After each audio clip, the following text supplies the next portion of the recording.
Hello there and welcome to my channel. My name is Jessica. I'm a broadcaster, voice actor, biker girl, and a fitness enthusiast. Now today I want to talk about how I managed to pay off my 20-year mortgage in just 2.5 years. Now, if you have not viewed my previous video where I talked about how I bought my first house in Ghana, you can click on this link right here and get an opportunity to look at it and then come back and watch this video.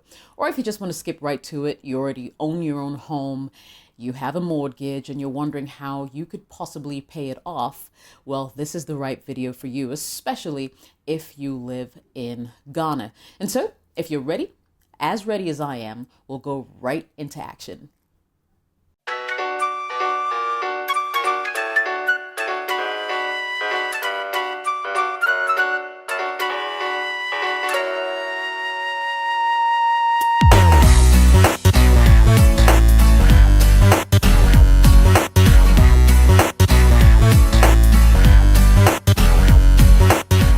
Welcome back. So let me just say that I'm not a financial expert. I am mainly, well, a girl who lives in Ghana who has gone through the system. I bought my first house before I was 30 and I managed to pay it off in 2.5 years, and I'll get right into it. So let's talk about mortgages in Ghana.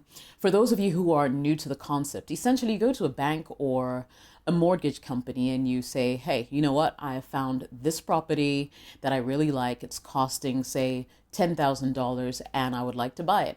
However, I do not have all the money right now and I'm hoping that you guys can lend me money and give me time to pay.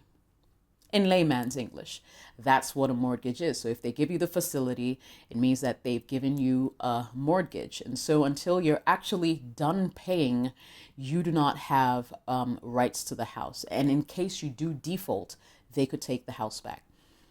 So that's just me trying to break down the whole idea of a mortgage, as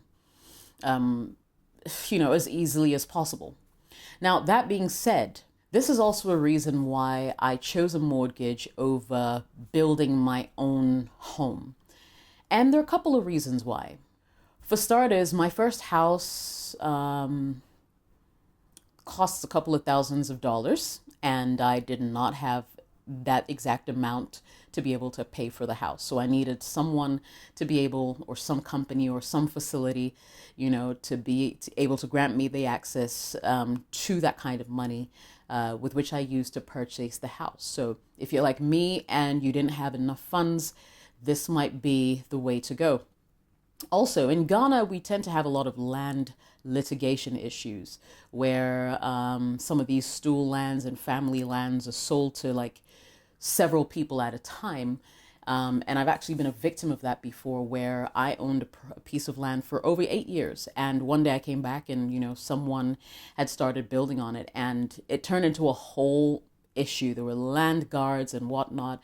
And for people who live in Ghana, they actually can attest to this very thing that I'm talking about, that it's really hard to find lands that are litigation free, especially in the capital. And if your intention is to buy property in the capital. And so for me, I just did not want to go through that hustle of litigation, finding land, and then having to go through the whole, land guard issue and whatnot. I would rather a realtor goes through all that, or an estate developer or a mortgage company, whatever. But I would rather other people go through that and then I'll just buy it off them. For me, it's totally worth the hassle. I feel like the risk is reduced, although I have heard of a couple of estates that were still sort of built over a piece of land, and then later, a couple of years later, they had a whole lot of issues with the real owners of the land. These things do happen. And indeed, it's quite a risk that you have to take and must be willing to take, else you will never own a property in Ghana. So yeah, did not want to do, or deal with any of the land issues. Also, at that time in my life, I was faced with two conditions or two options. The first was either my rent was up where I was renting, to go back home and live with my parents, which for me was not an option at all. Or the second option was to actually buy my own house and then move in. And so when I weighed both, I felt like going for a mortgage would be a better option because I was too old to want to go back home, right? I was in my late 20s and I wasn't having it. I just did not want to go back to that whole environment. Not that it wasn't good enough, but I just felt like I had come of age. And finally, I didn't want to sort of lock up my money into a piece of property for such a long time. And for a lot of people, it takes them anything from 2 to 10 years to build their own house. And I felt like, keeping my money in a building for such a long time, doing literally nothing. I could not live in it because it was incomplete. And yet, like, a chunk of my savings had gone into it. I felt like, a mortgage was always a better option for me. Reason why I all over again would go for a mortgage rather, or buy a house outright instead of building it myself. I mean, of course, that also comes with its own issues where the quality of materials they use, etc., could actually go against you. So how do you know that you will be eligible for a mortgage? It's pretty easy, actually. You can just go in Google and type in mortgage calculator, right? Typically what's going to pop up is a website for either a bank, and I do not want to advertise for someone, so it's like for anybody necessarily. So I'm deliberately omitting names, but I do promise you that I'll get to that video where I'll be talking about all these really good estate developers or property developers, and also banks that can give you a mortgage, but just not in this episode. Here's the thing though.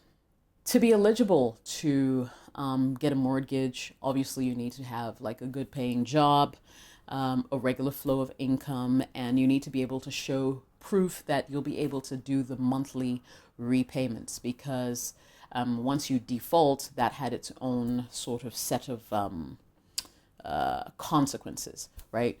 And so, I mean, essentially, like, down to the barest minimum, and the crux of the matter is, to be eligible, you just needed to prove that you could have, or you had a regular flow of income. So in my case, I had to get documents like a payslip from my office showing how much I earned every month, which they looked at and did the calculation.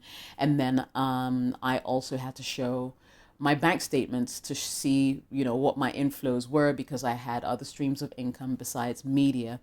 I had a voiceover business, I had side gigs that I was getting money every now and again. And so I came to them and proved to them that, one, I had enough money to make the deposit, and two, I had a regular stream of income coming in, and therefore the likelihood of me defaulting was going to be really low, because they want to be sure that if they give you a loan, you'll be able to pay it back. So now that I have these basics out of the way, let me just say, my loan was given to me for 20 years. And as advertised, I was able to pay it in exactly 2.5 years. How did I do that? It kind of sounds unbelievable, but this is exactly how I did it. So I was faced with a unique situation where at the time I went for the mortgage, the dollar to the city rate was, I think, 2 cities, 50 pesos to $1. And so I quite remember that, in fact, it was probably even less. And I remember that my monthly repayments was 700 Ghana cedis, right? So every month I was required to pay 700 cedis towards my mortgage. Now, don't forget that my mortgage was in dollars. Now, what it meant was that every time the cedi fell or depreciated, the amount of cedis I had to cough up every month would increase. And so I remember just before I made up my mind to just pay this thing off, I was paying more than twice the amount that I initially was paying, just because the cedi was on a steady decline. So for instance, at the time I was ready to clear my mortgage, I was paying like 1,800, almost 2,000 cedis every month towards the house. Now, let me just say also that things like this can be very demotivating, because hey, you're hoping and banking on the CD to remain stable. But no, that doesn't happen. And so you sort of find yourself paying twice as much. So I desperately needed a way to clear the mortgage once and for all. So I thought about it and I was like, wait, I actually had savings, extra savings that I'd made, because 2.5 years down the line, I had gotten a few deals. I was doing extra side jobs and whatnot. And so with the exception of my salary that I saved a portion of, even after the mortgage, I was still receiving like extra income from different sources. So I managed to raise a significant amount. And then I went to the company. So for instance, if I was owing, say, $30,000, I went to them and said, hey, guys, I just managed to put together $20,000. I want to pay off my mortgage. Now, there are two things that they do. They gave me two options. It's two things. Either I reduced my monthly repayment. So let's say if I was paying $400 a month, I would be paying, if they recalculated because I'd paid off, say, $20,000, I would end up paying, say, $2,000 a month for the 17 and a half years that were left. Or they would reduce the number of years I had been paying and keep my monthly repayment at the same value. I chose the option where, basically I would want them to reduce the number of years. So guess what? After that one bulk payment I made, my mortgage, because I wanted to keep the same value, I was still paying that $400+ a month. My number of years reduced from 17 and a half to 2.5 years. When I saw that, I went crazy. I was like, oh my God, I cannot believe that I have just 2.5 years to finish paying this mortgage just because I opted to keep the value of repayments the same. And this really got me pumped. And so I found other means of raising funds. I actually remember borrowing from a friend of mine who at the time was willing to help me, and sort of just literally clearing my entire bank account to make up the balance that was left, because I knew that if it was just 2.5 years, it meant that if I was able to make another bulk payment, I would literally clear the loan. And so I borrowed from a friend, went in, cleared the loan. And mind you, I didn't just borrow blindly, because I knew that I had another deal coming up and it was worth X and X amount. And so it'd be easier for me to repay if I actually wanted to. And it's hot in here today. Sorry. And so that's what I actually did. And it was absolutely amazing. So after my first initial payment, exactly 6 months later, I managed to pay off my mortgage. As for my friend, he gave me 1 year to pay back. I took my time, got my new contract, and paid off the money that I owed him. And so that's how I did it. It wasn't really rocket science. It was just about being smart with the options of either reducing the number of years or reducing the monthly repayments. And I chose the latter, or the former, I should say. So yeah, that's really it. I'm hoping that this information helps someone and is able to sort of help you guys piece together, your lives and how you intend to approach your whole clearing your mortgage, because it's actually quite easy. But of course, you need to be in the position to earn quite extra money, put in the hours to make extra income, just so you can actually meet the demands of your house. Thank you so much for watching. I hope you enjoyed this video and you found it informative. If you did, don't forget to smash the like button, subscribe, turn on notifications. I would really appreciate that. Thank you so much for watching, and bye-bye for now.